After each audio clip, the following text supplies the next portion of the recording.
পরিবার ছেড়ে আসার জার্নিটা আসলে খুব একটা সহজ এবং সুখকর হয় না। নতুন পরিবেশ, নতুন জায়গা, সব কিছু অচেনা।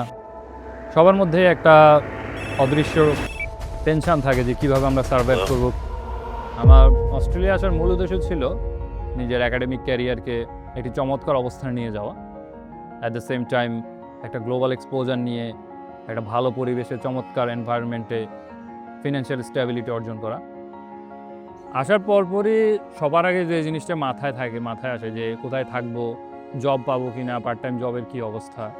তো এই জায়গাটাতে thanks to Australian career planner, তাদের হেল্পের মাধ্যমে, তাদের স্ট্রং কানেকশন, তাদের স্ট্রং নেটওয়ার্কের মাধ্যমে থাকার জায়গা, আমাদের জব, সব কিছু অনেক ইজি হয়ে গেছে। স্টাডি অ্যাব্রোডের জন্য আপনার যদি A to Z কোনো প্ল্যাটফর্ম খুঁজে থাকেন, starting from application to coming here, I will definitely recommend Australian Career Plan.